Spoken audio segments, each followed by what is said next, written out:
No fim das contas, a gente tem um Estado que gasta demais. A gente tem um Estado que gasta demais por muitas razões. Uma das razões é sim, entendeu? Você olha para o judiciário, você olha para os militares, você olha para essas corporações de dentro do Estado, elas ganham muito mais dinheiro do que deviam ganhar. Elas ganham muito mais dinheiro do que deviam ganhar e do que ganham em qualquer outro país. A gente deveria ser capaz de tirar esses benefícios imensos que a elite do funcionalismo público tem. A gente gasta dinheiro demais, a gente gasta dinheiro demais dando benefício fiscal para vários setores da indústria. Então, sim, ninguém está aqui se virando e falando não deveríamos dar dinheiro, ter políticas públicas de distribuição de dinheiro para pessoas que precisam. Na verdade, a gente está falando o contrário. Para podermos ter políticas públicas que botam dinheiro na mão de quem precisa, o Estado precisa gastar menos em outras pontas. E essa é uma equação maluca que parece que no Brasil a gente nunca consegue fechar. E aí, então, o que acontece? Não tira dinheiro de onde a gente está gastando demais, mas não quer cortar a política pública social. Então, o Estado começa a gastar mais do que recebe em tributos, do que recebe das maneiras como o Estado ganha, principalmente tributo. E aí, qual é o resultado? O resultado é que você gera inflação. E quando você gera inflação, fica pior para quem? Não é para mim. Não é para a maior parte de vocês que estão nos assistindo. Quem consegue ter dinheiro, o dinheiro que tem investido em qualquer CBD, bem ou mal, ganha da inflação, entendeu? Se defende. Agora, quem não tem, quem está com dinheiro super contado, quem está com dívida e precisa pagar juro, vai lá, o Banco Central subir o juro. Por que o Banco Central vai subir o juro? O Banco Central vai subir o juro porque essa é a maneira de você derrubar a inflação. O Banco Central não precisaria subir juros se, por um acaso, a gente não tivesse uma pressão inflacionária gerada por um governo que decide gastar mais do que recebe. Entende? Essas coisas não são... Às vezes tem uma coisa, Débora, que... eu não sei muito de onde vem, que a ideia é um pouco assim de pensamento mágico, de... não, mas se o governo pode criar dinheiro, ele tem dinheiro infinito. Entendeu? O governo pode criar o dinheiro. E ainda assim, a riqueza na sociedade não é infinita, né, Débora? Pois é, eu acho que, voltando uns passos atrás, é importante lembrar que a economia só existe porque os recursos são escassos, inclusive o dinheiro do governo. Inclusive porque o governo só tem dinheiro porque a gente tem dinheiro, a gente produz coisas. E quem é mais pobre no Brasil paga mais imposto proporcionalmente, eu sempre gosto de lembrar disso. E a inflação acaba sendo um imposto muito perverso, né? Porque a pessoa não consegue se planejar, ela começa a ver o dinheiro dela encolhendo ao longo do mês, porque ela tem que pagar comida e tem que pagar aluguel e, enfim, tem que viver a vida dela. E isso acaba deteriorando. E você estava falando sobre privilégio, eu queria lembrar que há uma semana, eu acho, o judiciário se deu um aumento. Né? A gente estava discutindo alguns meses atrás a PEC do quinquênio, que dava aumentos automáticos. Olha só, eu queria um sonho, né? Imagina teu salário aumentando a cada 5 anos só por tempo de trabalho. Não porque eu sou uma pessoa melhor, porque eu mereci, porque eu ganhei uma promoção, não. Imagina o teu salário aumentando a cada 5 anos e esses caras só por serem juízes, quando viram que a PEC não ia avançar no Senado, falaram, não, a gente vai se dar um aumento sim. É isso. Então, assim, o dinheiro público que deveria estar indo para bons programas de política pública, bem avaliados, o Bolsa Família super bem avaliado, por exemplo, né, é reconhecido no mundo todo, programas como Pé de Meia, que atacam ali invasão escolar, que é super importante. Então, tem vários programas sociais que a gente tem que são relativamente eficientes em atacar o problema da pobreza. Esse dinheiro anda para onde está indo? Para dar bônus salarial para juiz, por exemplo, que já ganha bem no Brasil. Então, a gente tem que, como sociedade, por favor, não fiquem bravos comigo, assinantes do meio. Eu só tô tentando alertar vocês de que o dinheiro público, ele é finito, porque o nosso dinheiro é finito também, e que ele devia estar indo para quem precisa e não para salário e privilégio de gente que consegue fazer lobby. Mas eu vou voltar a advogar pelos leigos, assim. Advogue pelos leigos. Não, é porque eu acho que tem um ponto de ruído que as pessoas às vezes não conseguem equacionar, que é esse raciocínio de que o pleno emprego é ruim, entre aspas, né? Então, assim, porque a nossa primeira reação é, olha, Ué, mas pleno emprego não é o sonho? Não é o que a gente quer, ter todo mundo empregado e tal? Como é que isso pode ser ruim?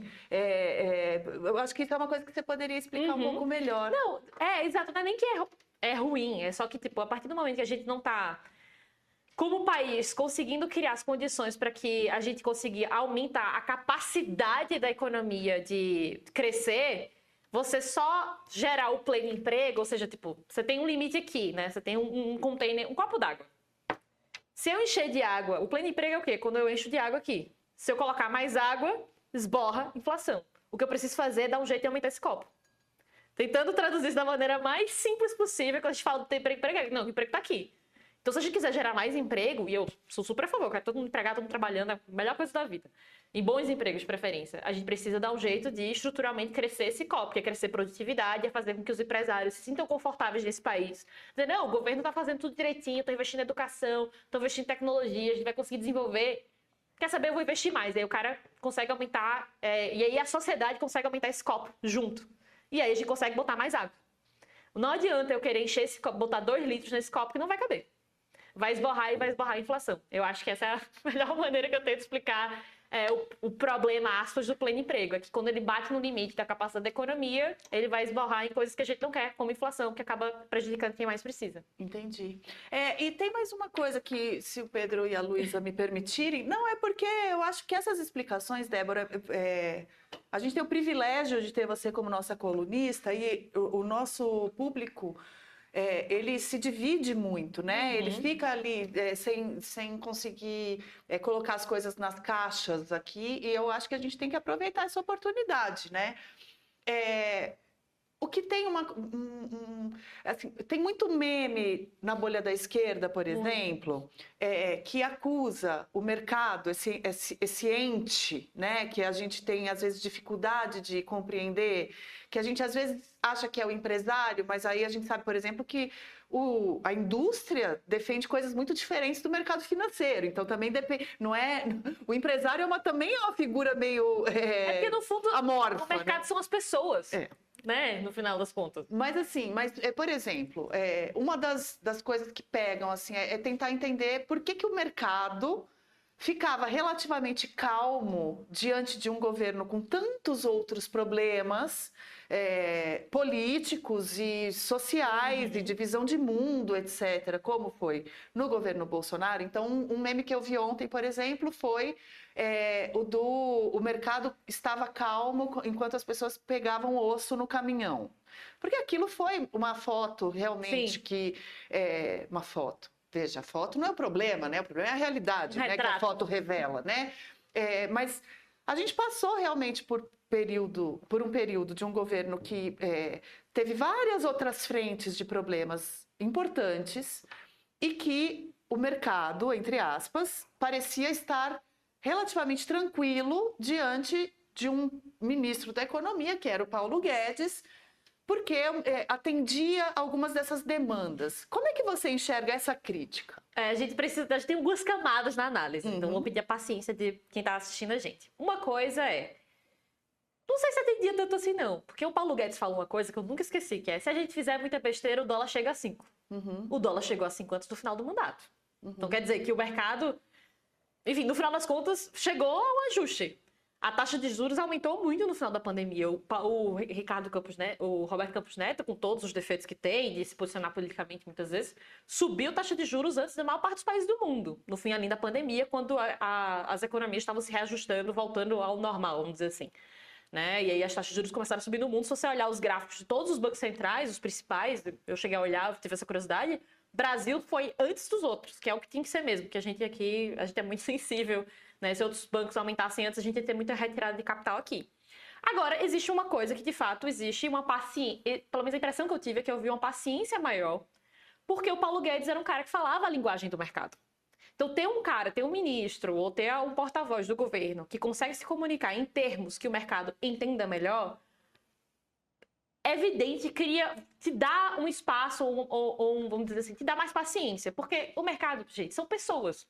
São pessoas que se conhecem, em alguns casos, às vezes não se conhecem, elas operam no Brasil todo, Vale dizer, quem tem dinheiro em fundo de pensão, quem é aposentado estatal, muito provavelmente tem dinheiro do tal do mercado também.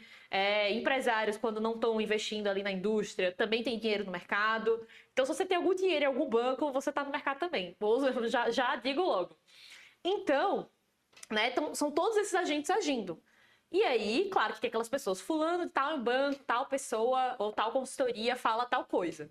Claro, aquilo ali está refletindo um grupo de estudo ou um grupo de pessoas ali que tá refletindo sua expectativa. Então, tem um comunicador. E é por isso que a comunicação política é tão importante, né? Você tem um cara que consegue falar aquela linguagem, te dá tempo, mas esse tempo não é infinito. O dólar chegou a mais do que 5, que foi o que o Paulo Guedes disse. Se chegar a mais de 5, a gente tava fazendo muita besteira. Então, quer dizer o quê?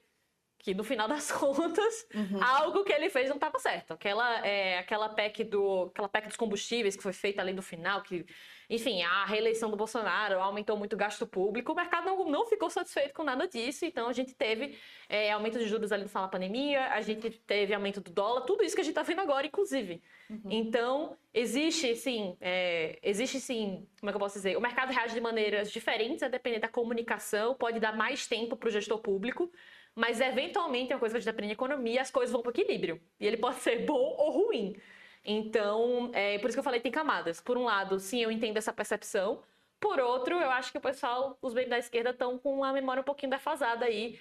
Porque se você acompanhar a janela dos 4 anos do Bolsonaro, o mercado foi reagindo conforme as promessas não entregues foram pesando ali.